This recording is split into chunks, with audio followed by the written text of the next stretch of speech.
ഏട്ടത്തി, എണീറ്റ് വന്ന് എന്തെങ്കിലും കഴിക്കാൻ നോക്ക്, അല്ലെങ്കിൽ വീണു പോവും. ഇതിൽ കൂടുതൽ ഇനി എന്താ വീണു പോകാനുള്ളത്? ഇതിലപ്പുറം ചത്തുപോകലല്ലേ? അത് നടന്നോട്ടെ. അമ്മ എന്തൊക്കെയാ പറയുന്നേ? കുറച്ചും കൂടെ ധൈര്യം കാണിക്കണ്ടേ നമ്മള്?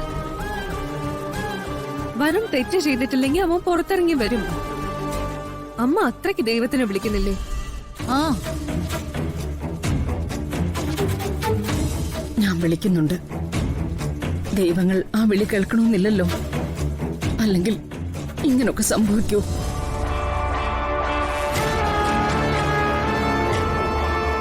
അമ്മേ, അമ്മയും കൂടി ഇങ്ങനെ ഇരിക്കുന്നതുകൊണ്ടാ ഇവരാരും കഴിക്കാതിരിക്കുന്നത്. അമ്മയെങ്കിലും ഒന്ന് വാ, ചൂട് കഞ്ഞിയെങ്കിലും കഴിക്കാം.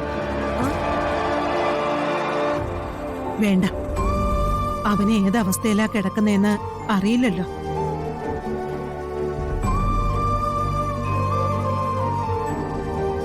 ഭക്ഷണത്തിന്റെ മുമ്പിൽ ചെന്നിരുന്നാലും എനിക്ക് ഭക്ഷണം ഇറങ്ങില്ല. വിശപ്പുണ്ടെങ്കിൽ നിങ്ങൾ കഴിച്ചോ. സൂര്യ, പ്ലീസ്. ആരുടെയും ടെൻഷൻ മനസ്സിലാവാഞ്ഞിട്ടല്ല, പക്ഷെ പിടിച്ചു നിൽക്കണമെങ്കിൽ ഹെൽത്ത് ഓക്കെ ആവണ്ടേ? പ്ലീസ് സൂര്യ.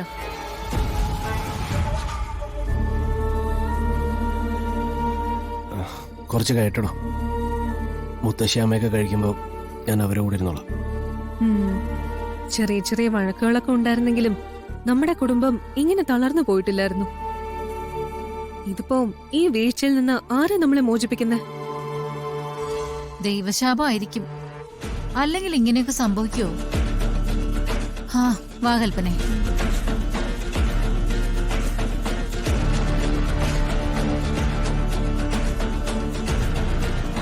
സൂര്യ, വരുണിനെ ലോക്കപ്പിൽ അടച്ചാലും കോടതിയിൽ കൊണ്ടുപോയാലും അവനൊന്നും സംഭവിക്കില്ല എന്നുള്ള ധൈര്യം എനിക്കുണ്ട്. അവനൊരു സത്യമുണ്ട്, അത് വിട്ടവൻ പ്രവർത്തിക്കില്ല ഒരിക്കലും.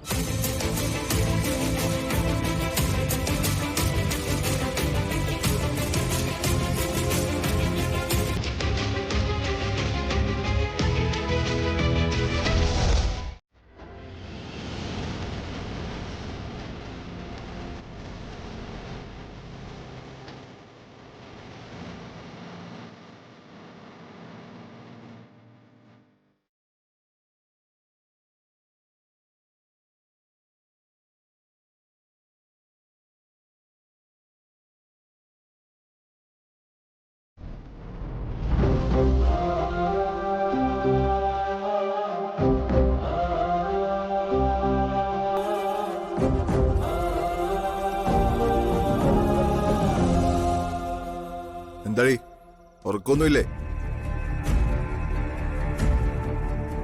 കൊതുകടി സഹിക്കാൻ പറ്റുന്നില്ല അല്ലടാ. എങ്ങനെ സഹിക്കും? കൊട്ടാരക്കെട്ടിൽ ഫുൾ ടൈം ഏസിൽ കിടന്ന് ഉറങ്ങിയിരുന്നല്ലേ? കയ്യിലിരിപ്പ് നല്ലതല്ല, അതുകൊണ്ടല്ലേ ഇവിടെ വന്ന് കിടക്കേണ്ടി വന്നത്. ഓ, അത് പിന്നെ അത്ര വലിയ കാര്യമൊന്നും അല്ലല്ലോ. പ്രേമത്തിനു വേണ്ടി കാമുകമാർ എന്തു സഹിക്കുമല്ലോ, അപ്പൊ ഇതും സഹിച്ചോളൂ.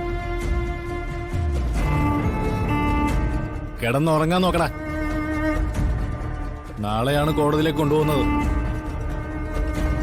അത് കഴിഞ്ഞ് വീട്ടിലേക്ക് പോകുന്നുള്ള പ്രതീക്ഷയൊന്നും വേണ്ട. സബ് ജയിലിലേക്കായിരിക്കും രണ്ടാളുടെയും പോക്ക്. സംഗതി കുറ്റവാളികൾ ചെന്ന് കിടക്കുന്ന സ്ഥലമാ ജയില്. പക്ഷേ നിങ്ങളിപ്പോ ചെയ്ത കുറ്റം എന്താണെന്നറിയോ? നിങ്ങൾക്ക് സൂഹിക്കാൻ വേണ്ടി സ്വന്തം അനിയത്തിയെ പെട്രോൾ ഒഴിച്ച് കത്തിച്ച് കളഞ്ഞ കുറ്റം. അങ്ങനെയുള്ളവരുടെ നടുവിലേക്ക് കിട്ടിയാലുണ്ടല്ലോ, അവരടിച്ചൊതുക്കും.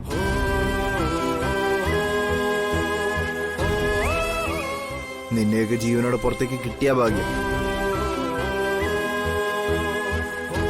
കിടന്നുറങ്ങാൻ നോക്കടാ. കിടന്നുറങ്ങാൻ നോക്കടി.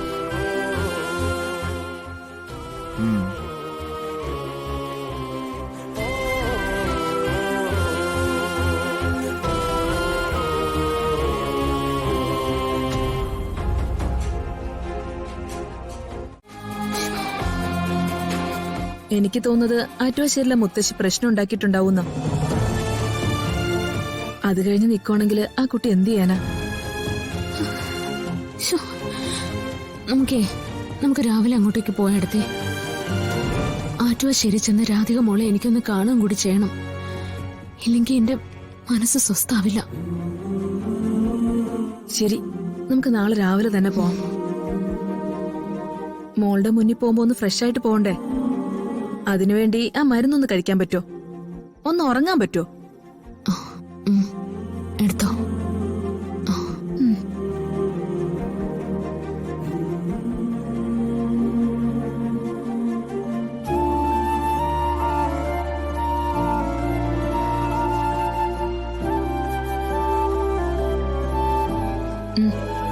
കഴിക്ക.